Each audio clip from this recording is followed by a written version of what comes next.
Thanks. Cool. Okay. Wow. So thank you for coming. Thank you for coming on Zoom.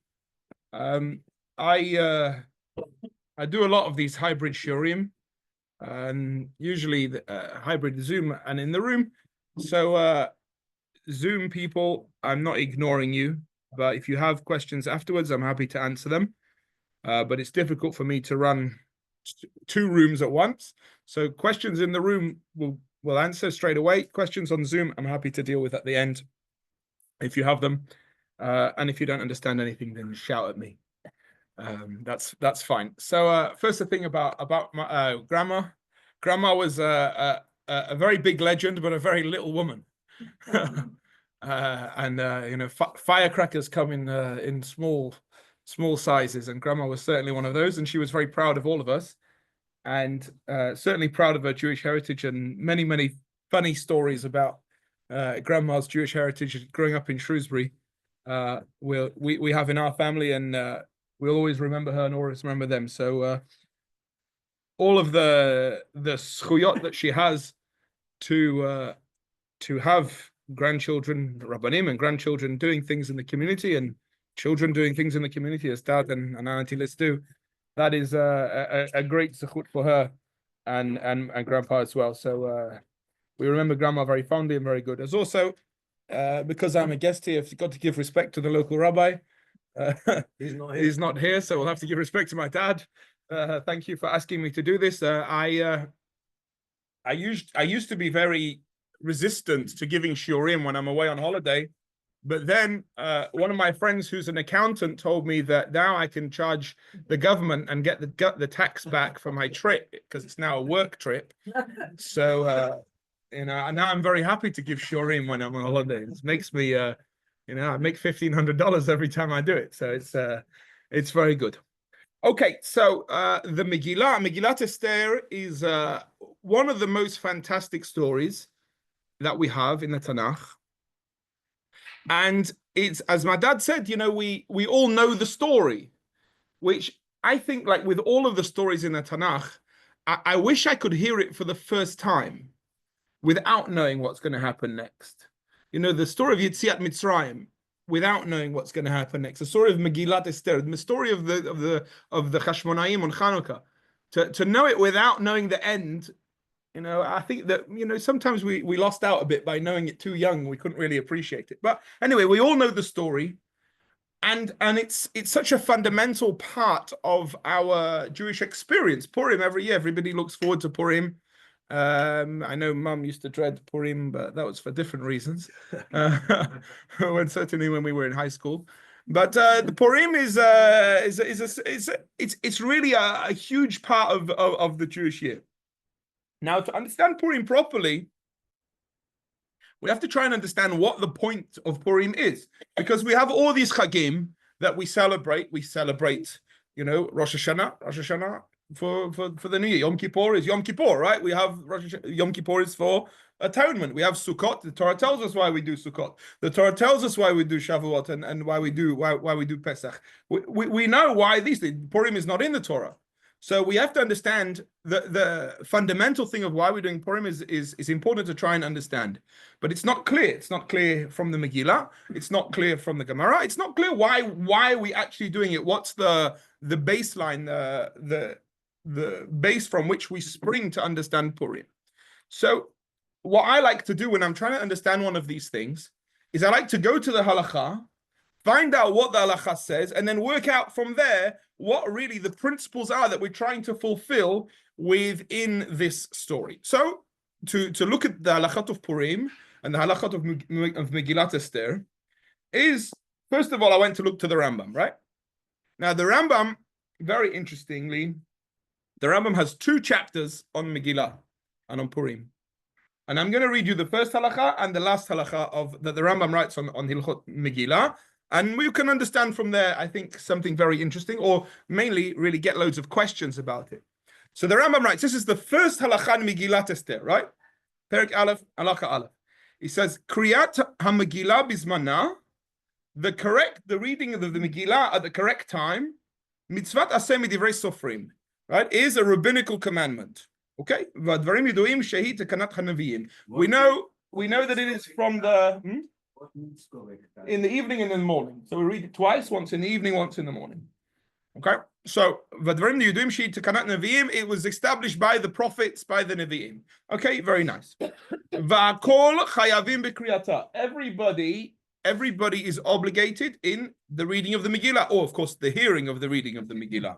So who is that? Anashim v'nashim, right? Men and women, because of course women were involved in the Megillah, just like in the story of Chanukah, as the halacha says. And therefore, even though it's a time-bound mitzvah, which women are usually exempt from, no, women have to hear the Megillah as well. Okay, v'geirim v'avadim meshuchrarim, right?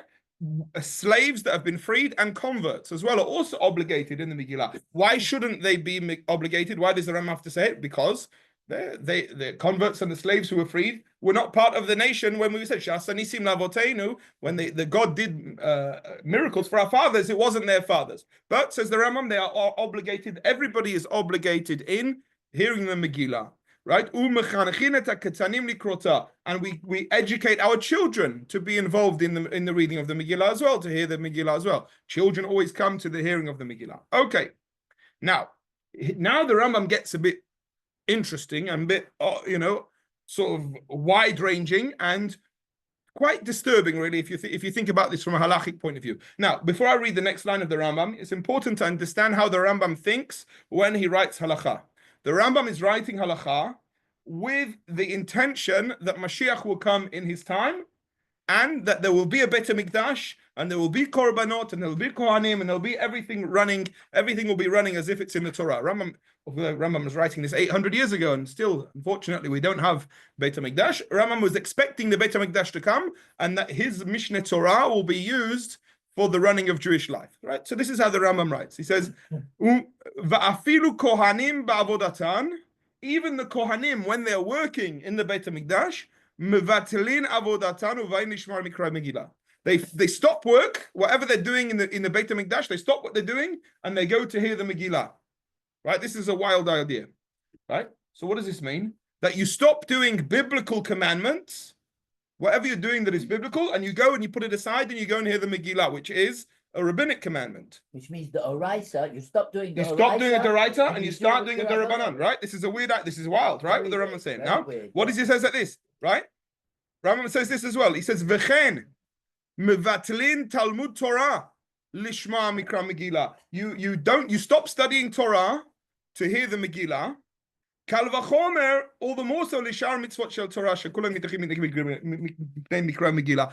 Every single mitzvah of the Torah is pushed aside to go and hear the Megillah, Megilat Esther, right? Every mitzvah of the Torah, all 613 mitzvot of the Torah, right, are pushed aside. Shabbat and things like that. No, anyway, you stop what you're doing to hear the Megillah, right? You're giving tzedakah, you're getting married, whatever it is. You stop, you hear the Megillah. Any mitzvah from the Torah, you stop, and then you hear Megillah. And there's only one, right? There's nothing that pushes aside the reading of the Megillah, except for a dead guy who's got no one to bury him, right? So if there's a dead person who hasn't got anyone to bury him, met mitzvah. Rambam is very strict on met mitzvah, anyway, right? Someone who finds someone who has got no one to bury him, bury him first, and then you go and read. Okay, so the Rambam puts the reading of the Megillah ahead in its time, at the right time, in the evening and in the morning, ahead of any of the other mitzvot of the Torah, which is a wild idea because, of course, this is, as Rambam says very clearly at the beginning, mitzvat aseh midivrei sofrim. It is a rabbinical commandment.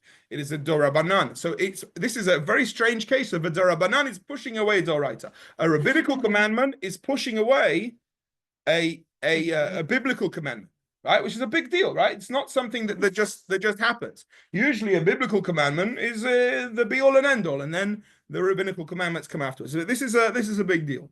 So the question I can ask is, what's so special about Megilat Esther that this is so important that if it would be in the time of the Beit HaMikdash, then it would take away the entire Kohanim. The Kohanim would stop what they're doing, right? He's busy shechting something, or busy with blood, or he's busy doing Ketoret, or whatever it is. Oh, it's time for Megillah. Away we go. We put that down, and we go and hear the Megillah. That's a big deal, right? It's a huge deal. It's not something that we can just gloss over. So why is the Rambam treating it like this? Does it apply to Hanukkah also? Of course, Hanukkah would take, but it's not Hanukkah and Purim are not on the same day, right? I So you know. can't have Are Hanukkah they- and Purim are on they the the same same day. level? No, certainly not. Purim is high. Purim is a big deal, right? I don't know. I have to go through the whole Rambam, and but this is certainly the idea of the Megillah. It's and he says explicitly it's a rabbinical commandment. So I don't know what's going on here.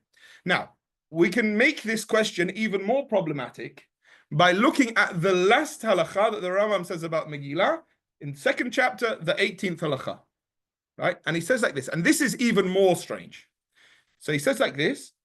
And I actually can't believe that when I read this for the first time, I couldn't believe that this is what the Rambam wrote. And my mouth was open for a long time in shock. So the Rambam writes the following. Kol Sifrei HaNevi'im, all the books of the Nevi'im, v'chol HaKetuvim, and all the books of the writings, that's Tehillim and Ruth and Divrei Yamim and all those other things, Atidin livatel limot HaMashiach. When the Mashiach comes, they're all going to be nullified. We're not going to read them anymore.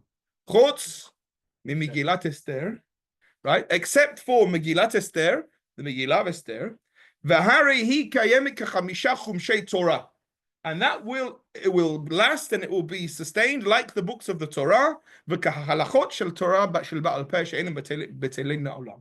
Right? They are never going to be a getaway. So the times of the Mashiach, when Mashiach comes and everything is wonderful at end of days, we get rid of Tehillim and we get rid of Nevi'im, we get rid of all of Yeshayahu and Yecheskel and Yirmiyahu and Trei Asar and all of that. All Trei Asar goes away, no more Malachi, right? No more Habakkuk, gone.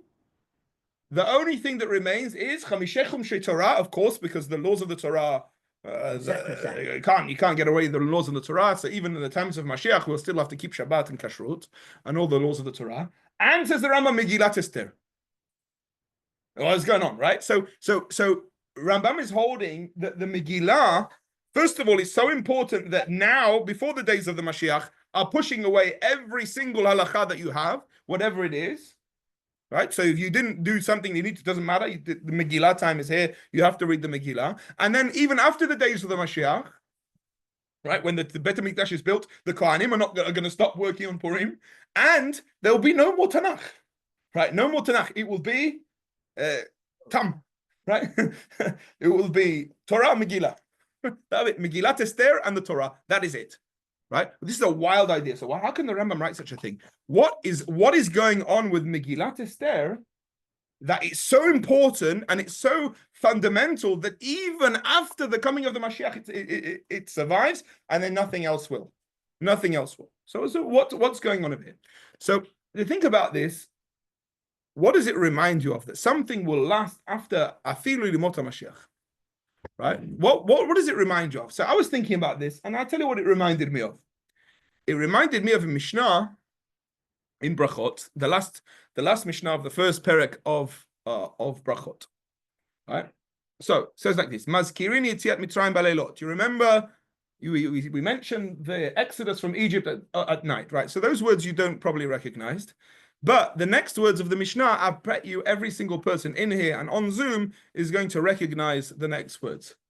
Amar Rabbi Elazar ben Azariah, Hari ani keven shivim shana. Right? Do you remember? Do you know these words? Yes. Where does it come from? Haggadah, right? So this is quoted in Haggadah, right? This Mishnah is quoted in Haggadah. We read it every year, right? So says Rabbi Elazar ben Azariah, I'm like 70 years old, and I didn't realize, was not merited enough to prove, to say Yetziat Mitzrayim, the Exodus from Egypt in the night, until Ben Zoma came and explained it. Right? So the pasuk says you have to remember the leaving of Mitzrayim. Kol Yemei Chayecha, all the days of your life. Yemei Chayecha, the days of your life. Yamim. Kol Yemei Chayecha, all the days of your life. Aleilot, say it in the night. V'chachamim omrim. This is the bit that reminds me of the Rambam. Chachamim say, remember, this is all in the Haggadah. Yemei Chayecha olam hazeh. Right? Kol yemei chayecha, all the days of your life. It says, nah, lahavi limod tamashiach. So we're going to remember Yetziat Mitzrayim after the Exodus from Egypt. We're going to remember that even after the Mashiach. So obviously the coming of the Mashiach, the redemption, the final redemption is going to be a bigger deal than Yetziat Mitzrayim of the Exodus from Egypt, right? Which of course, we're not knocking Yetziat Mitzrayim. It's a big deal. The Exodus from Egypt was a big deal, was sort of, fun and games, plagues, but to gather in the exiles from the four corners of the world and to establish world peace, if you can imagine that, right? And to spread the name of God across the world like the water covers the sea, as it says in the prophet Yeshayahu, right, is a bigger deal, right? I say in the book of Devarim, the Torah says, if you people are spread out to the corners of the world, from there, Hashem, your God, will gather you in. And I say in my shul in Perth, we are the most isolated Jewish community in the whole world. It says when the Torah says that, it's talking about us. Right? It's talking about us. We are B'Ktzei Hashamayim. So we are the furthest away, but New Zealand is only 2 hours from Sydney. We're 5 hours from Sydney. Right? So we are the most isolated Jewish community in the world. Right? So don't worry, I've worked it all out. So I say, so imagine that to gather in all the exiles of the world from Hobart, right? From the middle of nowhere, to gather that's a bigger deal, right? So even so, the Exodus from Egypt will still be mentioned. We'll still say the third paragraph of the Shema, right, after the coming of the Mashiach, because the Exodus from Egypt was a big deal, right? Okay. So the question is like this. What's such a big deal about the Exodus of Egypt that even after the Mashiach, even after the whole exiles will be gathered and world peace and all the stuff, the third temple will be rebuilt, that we're still going to mention it? What is the big deal about it? So as I said before, we have to try and put ourselves in a situation where we don't understand and we don't know what happened next, right? We read Parashat Va'era and we don't know what happens in Parashat Bo. And we read Parashat Bo at the beginning and we don't know the end of Parashat Bo, right? We don't know what happened. So there's a plague. What happens next? There's another plague, right? We don't know that there's 10 plagues, right? Imagine this. Imagine you're in this situation. So I want you to put yourself in the mindset of a Jewish person, Yehudi, Bnei Israel, no Jewish people yet, because no Jewish people until the Torah is given, which is a fight that I have in my shul with many people about who's the first Jew. They say Abraham is the first Jew. I say can't possibly be Abraham. Anyway, we will park that for now. You say he wasn't Jewish? Abraham wasn't Jewish, no. He was a monotheist. No, he's a monotheist, wasn't Jewish. Anyway, we're not dealing with that now. So put yourself in a situation where you are a Ben Yisrael or Bat Yisrael inside the land of Egypt, right? God has done 9 plagues to these guys, right? You've been slaves for 210 years. You're persecuted. You're beaten. Everything. Now God says like this. He says Moshe turns up and he says, right, I spoke to God, and God said in Shemot, Exodus chapter 12, right? We read it Parshat HaChodesh. It's the maftir for Parshat HaChodesh, chapter 12, verse 7. Take this shepselah, right? This sheep, right? Which, by the way, the Egyptians are worshipping this thing. And I want you to take it and I want you to guard it for a few days, right? And then I want you to take it, I want you to kill it. Right, you're going to take this thing and you're going to kill it, but you don't know what's going to happen, right? And you take the blood of this thing and you take a paintbrush. I want you to paint it on your door, right? Yeah, you take it on the door and the lintel, and then if you do that, then tomorrow there's going to be a big fight, and God is going to come and kill some Egyptians, and then you'll get out of Egypt, right? But you don't know that's going to happen, right? You don't know that it might happen, it might not, right? Your job as a Jewish person right now is to go in Egypt, a place that hates you already, because there's 9 plagues done, right? They're all kicking off with Paro, right? Kick these guys out, get them out. We hate them. We don't want them anything to do with them. Your job now is to go to your house, paint that blood on your door, identify yourself as a Jewish person, and by doing that, says right, paint it on the door, paint the blood, and by doing that, that's going to get you out of Egypt. You have to do that. If you don't do it, right, then whatever will happen to them will happen to you, right? And you don't want that. So you don't know, right? So it's a step that a person has to take, right? You have to be able to identify yourself as a Jewish person in order to get out of Egypt. It's an article of faith. Exactly. And if you don't do it, then You're done for. then you're done, right? So you will have 5 days of happiness by not having done it, but then you have eternity of unhappiness by staying in Egypt. Or you have 5 days of discomfort by having your blood on your door, and then you have eternity as part of the Jewish nation. What are you going to choose? There's Hashem puts it before you, because everybody has free will. We can choose what we want to do. Do you want to make yourself part of this nation or not? Now, how did they do it? Why did Hashem know that this was a good test for them? Because, as we know from the Midrash and from, which is also quoted in the Gemara, not in the Gemara, in the Haggadah, it's also quoted in the Haggadah, right?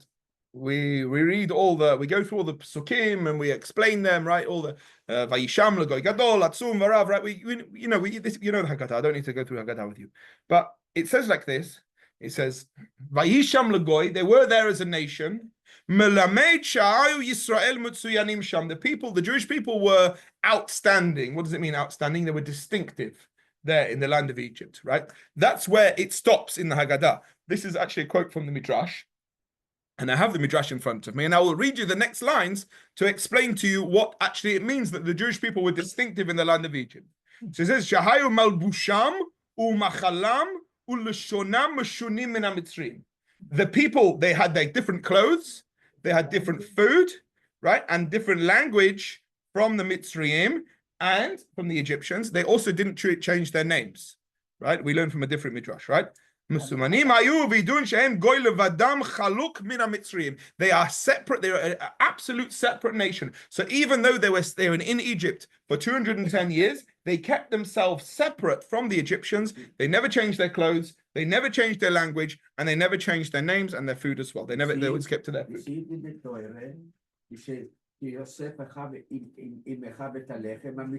That's right. They didn't eat. They didn't eat. Yeah, absolutely right. They wouldn't eat together, right? So that was the beginning of the 210 years.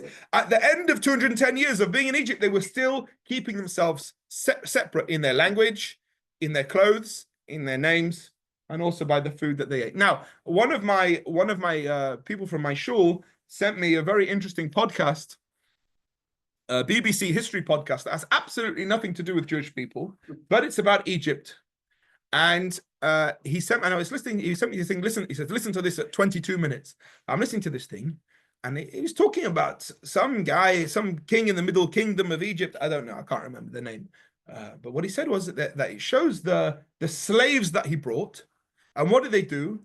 They made them change their names, and they were banned from speaking their own language. It was a certain practice that the pharaohs of Egypt used to do, that when they took slaves and they put them in Egypt, they banned them from using their own language, and they made them change their names to Egyptian names. They didn't say anything about clothes in the podcast, but it was very clear. This was an actual practice that Pharaoh used to do, that the Egyptians used to do to subjugate people when they took them to slavery, that they would lose hope, and they would lose hope of ever being out of this situation, and they would assimilate, but they would lose all value of their own identity. Right? So what did we do, says the Mishnah? What did we do? We didn't do that. We didn't comply with that. We kept our own names, and we kept our own dress, and we kept our own language. We never spoke. We never abandoned our own language and our way of speaking, and also our way of eating as well. So when Hashem comes now, and he says at the end, this is how you're going to get you out of Mitzrayim, right? It's not such a big deal for them. Okay, we've been doing this for 210 years. We are used to separating ourselves and creating and establishing and owning our own identity by doing this thing with our names and our clothes and our language. So to paint blood on the door, to put ourselves in danger for another 5 days for our Jewish identity, it's not such a big deal for us. We're going to do it. But some people didn't do it, and they didn't get out, right? So this is the power of Pesach. And the ones who didn't do it, they didn't get out. So let's flip it back now to Purim, to the Megilat Esther, and to try and understand what's going on. So, as we said before, unfortunately, we know the story, or fortunately, we know the story. So it's not a new thing. Achashverosh has a wife called Vashti, as we know. Vashti doesn't turn up to the party. And Achashverosh listens to his advisors. He's had far too much whiskey and wine, actually, but he's had a lot. And anyway, he sees Vashti off. He gets her killed. He executes her. Now he needs a new wife, and he goes to gather all the girls from the kingdom, all the nice-looking girls from the kingdom. He have from all 127 provinces, Me'oduvad Kush, from India to Ethiopia, the whole world. He gets all of these. And of course, he picks this girl called Hadassah, who goes by another name, Esther. Of course, Esther is not a Jewish name, by the way. Neither is Mordechai, but that's another story whatsoever. Esther, Ishtar, it's a pagan name. Her name was Hadassah. Hadassah is a Hebrew name, right? Esther, Ishtar is a pagan goddess, yeah. So they give her this new name, lock her up and she goes away to the harem, and she's there in the house of Achashverosh. And as the Megillah says in the second chapter, Lo igida Esther tamavet moladata. She didn't tell him who she was. She didn't tell him why. Ki Mordechai tziva aleh shelo tagid. Mordechai told her, don't tell anyone who you are. We don't need any trouble, right? We don't need to know that the wife now, the queen is going to be a Jewish girl. Something will go wrong with the community, and what will happen? They'll blame it on us, right? We don't need any more tzaras, okay? You do your thing. Just remember, you're Esther. Right, you're not from us. You're not from the tribe of Binyamin. You're not here. Right, you are Esther. You not Jewish. You're not connected whatsoever. She doesn't do it. Right, she doesn't tell him. She doesn't say Lo igida Esther tamavet moladata. She doesn't tell at all. No one knows that Esther is who she is. Yeah. Small question. Sure. Do you accept the fact that she might have been his wife, Mordechai's wife? Just there's some midrashim. We don't need to get involved in that now. Okay. Yeah, there's a whole story about that. I gave a shir about it once. Here, you were here, and you've forgotten the answer. Yeah. Okay, right? Civility is setting in. Yeah. Yeah. Okay. Fine. You can ask me another time. Right? It doesn't matter. It's not, as they say, it's not germane to the conversation. So, what goes on? She's sitting there in the palace of Achashverosh, and she's hidden. She's Esther. She's not Hadassah anymore. She hasn't told anyone. And meanwhile, outside, all hell is breaking loose with the Jewish people. Why? Because the next chapter comes, and then there's this guy, Haman, and he wants to kill all the Jewish people. And all the Jewish people, and she doesn't know anything about this because she's locked up in the palace. And she doesn't know. So Mordechai is sitting at the gate of the king in sackcloth and ashes, mourning this business with Haman and the fact that the Jews are all going to be assassinated and killed, and the genocide, a real genocide, not like the one that the UN is talking about, right? They want to kill everybody. And she says, you can't sit around like that. Mordechai, change your clothes. And he says, listen, I will tell you what's going on. And she sends her a message what's going on. This guy, Haman, is going to go and kill all the Jewish people, and we're going to be wiped out and across the whole continent, and that's it. We're done. We're going to be destroyed. So she says, I don't know what we're going to do. So Mordechai comes up with a plan, and he says something which changes the course of Jewish history and changes the course of the Megillah. So what does he say? This is chapter 4 of the book of Esther, the Megillah, verse 13 and 14. It says, "Vayomer Mordechai lashiv el Esther." Mordechai says the following to send a message to Esther. Al tadami b'nafshech limalet beit hamelech mikol hayodim. Don't imagine that you will escape with your life from all the Jews. All the Jews are going to escape with their life inside the house of the king. Right? You think you're going to get away with this? Away with it? Don't worry. Ki macharesh tacharishi beit hazot. If you keep quiet at this time, revach v'tzala yamod layedim b'makom acher. Don't worry. We'll be all right. The Yudim, the Jews will be fine. V'atu veit avich toveni. And you and your father's house will be the ones who are destroyed. And then he says the kicker, the best, I think one of the greatest lines of the whole Tanakh, in my opinion, can be argued with. He says, who knows whether it was because of this that you became the queen? Who knows? Says Mordechai. Why do you think that's the one? I think it's a fantastic line. It's such a human line. It's such a persuasive line that it's just so powerful. So he says, if you keep quiet now Now is not the time to be hiding your Jewish identity. Now is not the time to be going to seeking refuge inside the house of the king. But don't worry, Esther. We have a prophecy, right? That Hashem, the Jewish people are always going to be here. Don't you worry, right? We will never be destroyed. You will be destroyed if you hide your identity now. Now is the time. You're in the position. You became queen for a reason. You go and sort it out. It is not the time for hiding your Jewish identity now. Now is the time to reveal it. And of course, she goes and she speaks to the king and she makes invitations to Haman and the king and sorts it out. And she changes the whole of Jewish history. She changes the whole of Jewish history in that one situation. She goes to the king, right? It's fantastic, amazing story. She didn't have to, right? She could have stayed. She could have stayed quiet. But what Mordechai says to her, if you stay quiet, we will be saved. But you yourself aren't going to be involved. If you don't stand up for yourself now, you will not be involved. You will cut yourself off from the future of the Jewish people. It is a huge problem for you. You want to be involved or you don't want to be involved? He asks her. And then he goes like this. Now, there's a very interesting Gemara in Shabbat on Peichet Amud Aleph.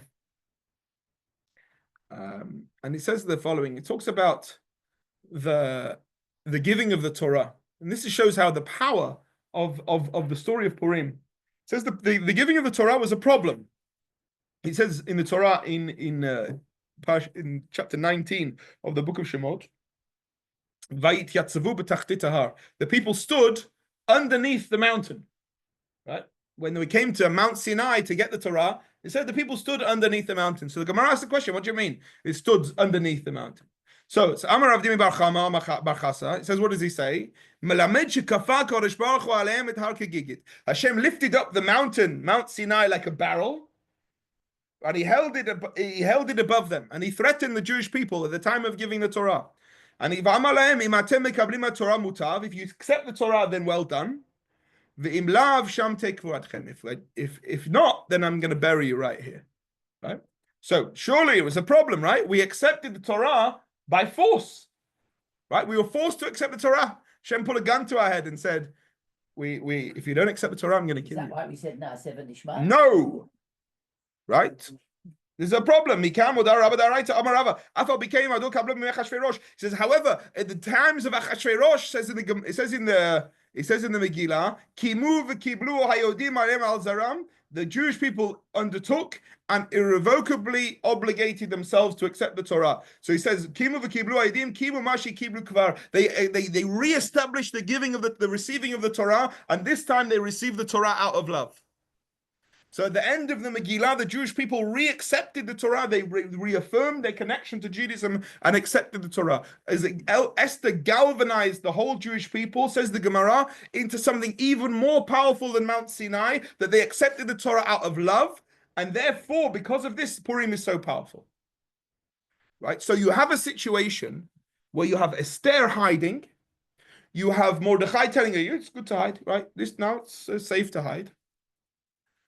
And now it's not safe to hide. Now you come out, and now you come and you bring forth your Jewish identity, and you push and you achieve great things, and then the rest of the Jewish people follow, and now we re-accepted the Torah into a higher level than we accepted the Torah at Mount Sinai, and because of that, now we have great things.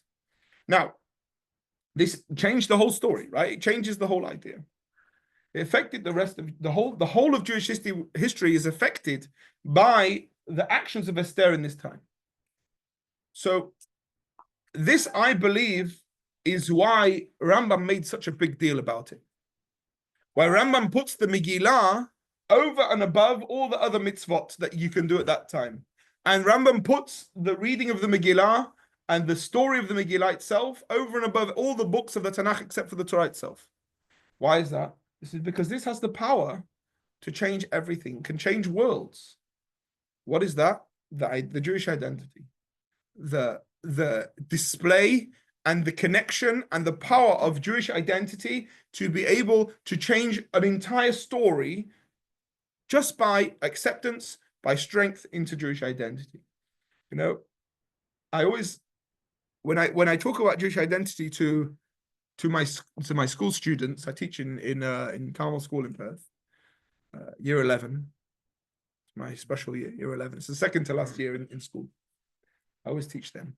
And I say to them, I talk to them about identity and what identity is, how important it is, especially for Jewish identity. And I say this to them, and I'll say this to you as well. All the people here, whether it's on Zoom, whether it's in front of me now, all of you are here right now as Jewish people in 2025, sorry. Time difference. It's not jet lag. Jet lag is for the week. We're here in 2025 as Jewish people. Someone in your history, and maybe many someones in your history, made a sacrifice for their Jewish identity. Right? Someone went through a pogrom with a head held high, with tefillin and Shabbat, because of Jewish identity. Someone walked through Spanish Inquisitions for you to be their descendant. Someone was expelled from wherever they got expelled from because they were Jewish, and you are the descendant of that person.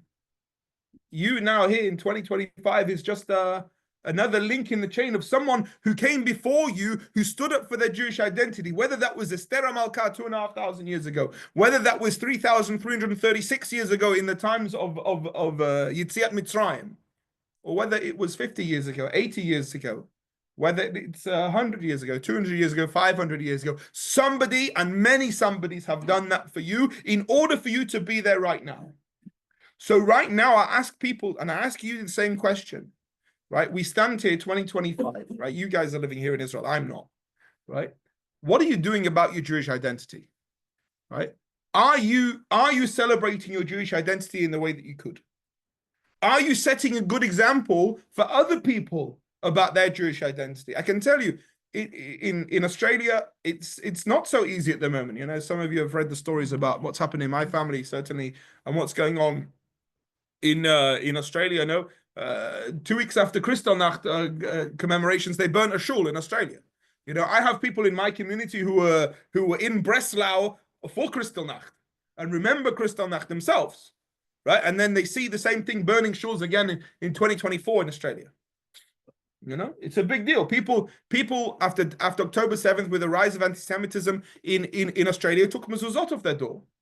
People took the Magen David from around their neck, and they didn't want to display it. People didn't walk in the street with the kippah. Me, because I'm a dafkenik, I went out and I bought the biggest Magen David I could find.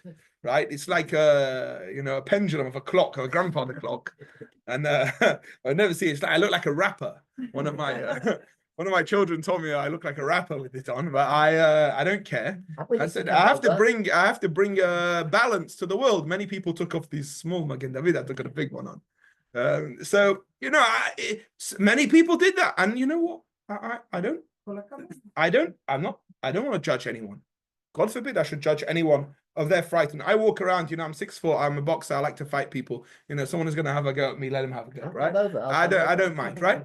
I can understand the small person, someone who's frightened, the old person, whatever it is. That I'm certainly not disparaging them, and I don't want you to think that I'm disparaging anybody for such a thing. But what kind of an example does it set to people that you take a mezuzah from your door because you're frightened of the goyim? Right? Other people are doing. They're doing it. I've seen it in my own kehillah. In my own kehillah, I've seen it. What kind of example are you showing? Right? If this is the way, I'm now going to hide my Jewish identity. Says Mordechai to Esther, Al tadamim b'nafshech. Don't think you're going to get away with it. They know that you're Jewish. Right? You want to be involved or you don't want to be involved. If you want to be involved, you can change the course of Jewish history. And if you don't want to be involved, then you're going to have a problem. Right? And the Jewish people will be fine. We have a promise. How do you want to be involved? And this is a question you need to ask yourself. What am I doing? What example am I setting to my friends, to my kehillah, to my children, my grandchildren, the children of my friends, who look up to you? Because I have to tell you, everybody is a teacher. Everybody is a teacher by example. Right? Some people are teachers with words and some people are teachers by example. Everybody's watching you. Right? Every single person is valuable and every single person has lessons to teach. People are watching you, whether you walk in the street with a kippah, with a Magen David or not. They want to know, right? People are watching you. You know, I love Jewish history. Jewish history is like my favorite thing ever. My parents bought me when I was a kid the book Sand and Stars. I read them to my children. I still read them myself. I have them in my bookcase. I think they're the most read books that I have. I love those books. For me, really, I used to read about the Spanish Inquisition and the expulsion of the Jews from Spain, and the conversos and the anusim, the people who were forced to convert to Christianity, with great interest. And now, when I was studying for Dayanot, we had some very interesting questions and shuvot, questions and answers from the time of the anusim, about people who had been forced to convert to Catholicism and so. Anyway, I always like to read about these things, and I'm very interested. And popped up on social media, someone sent me Mosaic magazine. Now, I can't profess to read Mosaic magazine very often. I'm not that intellectual to read it. I like to show off that I once read it. So anyway, so I read in Mosaic magazine a wild story, a truly wild story that really blew my mind. And maybe some of you have seen it. The story goes like this: a guy from Israel went to a conference in Madrid. I think he was a doctor. He went for a few years ago. He went to a conference in Madrid, and in the middle of the conference, they had some time off, and each person had a Spanish guy to go with him, to be his friend, his mentor, whatever. And this person, in the break, the Spanish guy said, "Let's go on a tour of Madrid." So they go around on Madrid. I don't know. They go to see the Real Madrid, the Bernabeu. They go around, see the parks, and see whatever's in Madrid. And he said, "Let's go. Do you want to go to the cathedral?" So I goes, "Okay, fine. We'll go to the cathedral." Israeli guy goes with the Spanish guy to the cathedral. It's a mad story. It's a wild story. Blow my head off when I read it. I already told my dad this story. So they go into the cathedral, and as they go in, the Spanish guy crosses himself, as is the minhag, and he said something. So the Israeli guy said to him, "What do you say?" So he said, "Well, I just said these words. We say these words when we have the custom. We say these words when we go into the cathedral, when we go into the church. We cross ourselves and we say these things." So he said, "Well, what did you say? Tell me what you said. Repeat it to me." He said, "I don't know these words. It's just words that we say." He said, "It's not even Spanish. It's just some words you say." So the Israeli guy said, "Say it again. I want you to say it again." So he said, "Shaketz t'shaketenu v'ta'iv t'ta'ivenu." Right? Which is a pasuk from the book of Devarim, from Parashat Eikev, which means it says, "You shall utterly reject it because it's an abomination." Wow. Right? So we know their roots. So this doctor in, I don't know, 2024, 2023, and he said, "What did you come? This is just a thing. My dad told me, this is what he taught me, that we say for 500 years, this family has been saying this every time they go into a church." Right? But they don't know what it means. They don't know what it means, but they did at the beginning. So 500 years ago, someone was forced to convert to Catholicism, right? By the Spanish Inquisition, right? But they wanted to do something to hang on to their Jewish heritage. They wanted to do something. So what do? We're going to go to church. We have to go to church because otherwise they're going to kill us, right? So we're going to go to church, but we're going to remind ourselves why we go, what we're doing here. And we're going there and we're going to reject it. We abomination. We're going, this is a terrible place. Drek, we're not going to go. That's what they were doing. And again, it got passed down generation to generation. Shaketz to shakatzenu, v'ta'iv to ta'ivenu. And the end of the pasuk is kicherem, right? It's rejected, right? The whole thing is rejection. It's in the beginning of Parashat Eikev in the book of Devarim. Right, yeah. Shaketz, by the way, is the same root as the word shagetz and shiksa. It's the same roots, and reject it's an abomination. So no, it's an animal. It's dirty. It's disgusting, right? We are disgusted by it. So that's what they did. They did their best. They were in a situation. They did their best to do something. This guy, 500 years ago, he's passed down through his generations. Unfortunately, they didn't make it. But you have to tell you, as a person who works in Beirut, we see a lot of these people. Baruch Hashem, I've had the the merit to convert people from South America who 100% have been descended from Anusim 500 years ago and have made their way back home to the Jewish people, and some of them have made their way back home to the Jewish country, and Hashem will bless them with good things. 500 years they've been passing it down, people lighting candles in cupboards and closing the door. The shul in Jamaica has sand on the floor because people were hiding their footsteps because they didn't want people to hear. People hiding stuff and lighting candles even up into the 20th century in Portugal, hiding them because this is what we do. Right? People they're passing down their identity. They're doing something to make sure that it doesn't die. And what are we doing about it? This is a question we have to ask. The two most observed festivals of all in any Jewish person, right? I think most people celebrate these. I don't know very many Jewish people who don't celebrate Pesach and Hanukkah. Right? Do they do Pesach Mahadrin, Mina Mahadrin? Do they turn the kitchen into the Starship Enterprise with this aluminium foil? Probably not. No, but they certainly, everybody, pretty much, most Jews will sit down and they have some sort of a seder. People will light the Chanukiah, right, and they will sing the songs. What is the deal with these two festivals? These two are about Jewish identity. Right? Pesach is you're passing it down to your generation. You tell your children. It's as we said before, the statement of Jewish identity. Hanukkah, we stood up for our Jewish identity. We fought against the Yavanim. We decided we're going to stand up for what is right in these things. It solidifies the Jewish future. It's not something that goes away.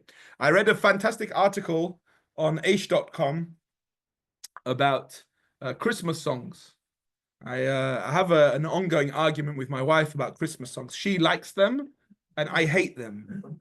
I have a strong aversion to Christmas songs, especially shops that play Christmas songs in October. Most of those They are by Jews. And there's a fantastic article on aish.com, and you should read it, that most of them are written by Jewish people. Yes.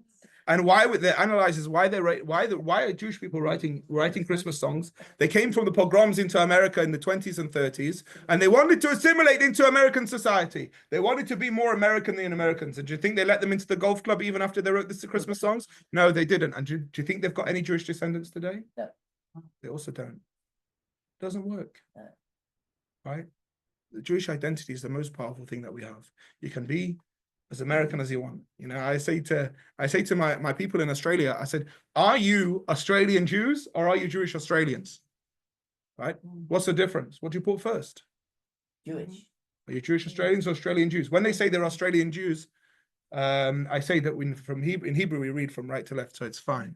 So I think that's a quote from Golda. I don't know, but anyway, this is the idea, right? What are we doing for our Jewish identity? The festivals that we celebrate, the most important ones, Pesach, Hanukkah, and certainly Purim, according to the Rambam, the most important one of all, the one that stands above everything, is based and the foundation is Jewish identity, right?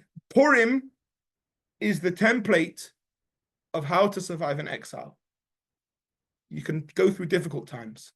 You can go through genocides. You can go through attempts. You can go through anti-Semitism. You can go through the worst possible times that you can have, but you will get out if you attach yourself to your Jewish identity. And if you don't, then you won't. If you keep quiet at this time, Jewish people will be saved and you'll be the one that goes away.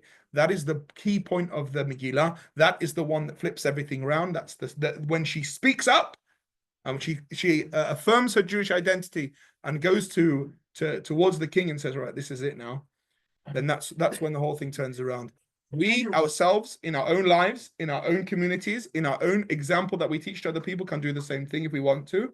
And we can not do the same thing if we also want to as well. And far be it for me to give advice, but I think from my perspective, that is the power of Jewish identity, as is mentioned in the Megillah, and that is why the Rambam puts it on such a high pedestal. That's why even after the coming of the Mashiach, then we will read the Megillah, because that's what will get us to the coming of the Mashiach. The sticking to our Jewish identity, even when it's hard, even when people will burn our shuls and kill our people, the Jewish identity is the most important thing, and that's what it is.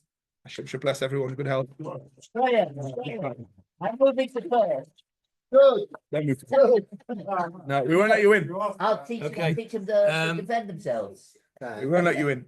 Can I first of all ask if there's any questions in the room, and then when we've answered the questions in the room, then we'll go into the Zoom and see if there's any Zoom questions. So Dan, Yeah. I know you said everything goes when it comes to Purim.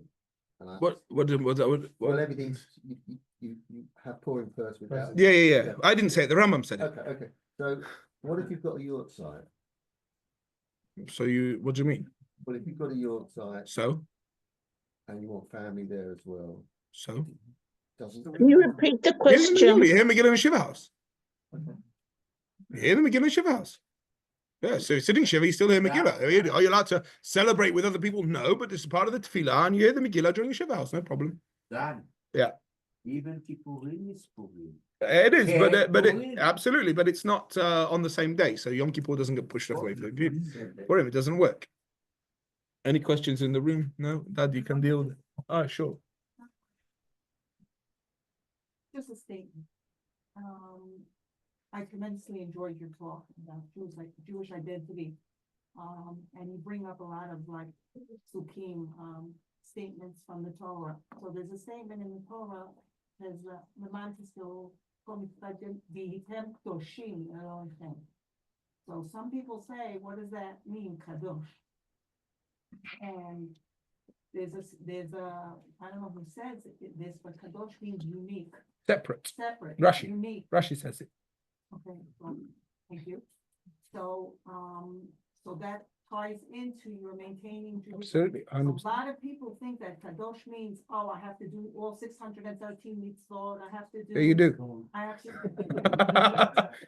No, but you could look at it another way as, no, you have to maintain your Jewish identity. You do. And Jewish identity is everything. Without that, then you don't have, you can't do anything. It's the one thing that got us out of Mitzrayim. It didn't say in Mitzrayim that you have to keep kashrut to get out of Mitzrayim. It didn't say that you have to keep Shabbat to get out of Mitzrayim. What did it say? It said you have to paint the blood on the door and then you'll get out of Mitzrayim. It didn't say that you have to believe in God to get out of Mitzrayim. It didn't say that. It said you have to get out, you have to be Jewish identity. You have to identify, right? Absolutely. Yeah. It doesn't, that's exactly what it says. Yeah. some factual history of the rabbis making this a rabbinic law? I mean, was there a debate in some way? So there's a whole tractate of Gemara. Can you please repeat the questions? Okay, any questions in the Zoom room? Put Yeah, your first of all, can you virtual please hand up. repeat the questions? Okay, there's Hannah's got a question. Yes, Hannah. First of all, can you repeat the questions that were asked in the room so that we can hear them, number one? And number two is, in Megilat Esther, despite they were identifiable earlier, before the whole business of Haman, because Haman's wife says that Mordechai is Jewish.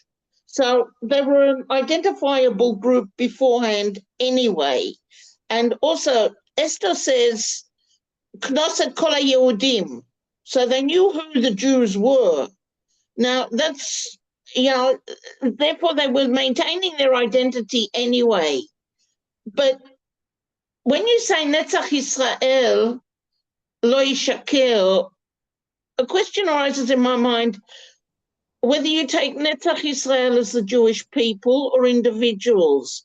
When individuals are threatened, like individuals are threatened today, and being Australian, I find it difficult to imagine what's going on there because I grew up in a totally different milieu.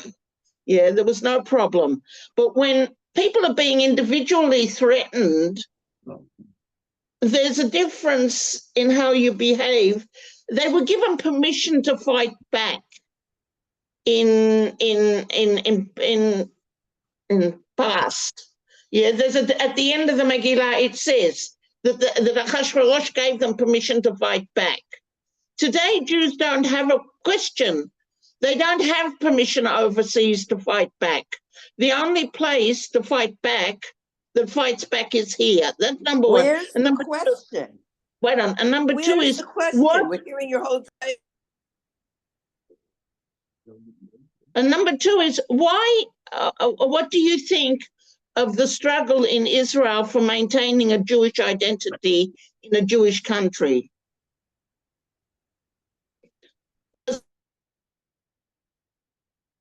Okay, so first of all, the Jews were identifiably Jewish. That's very clear from the Megillah, but that's not what I said. I said that Esther was not identifiably Jewish.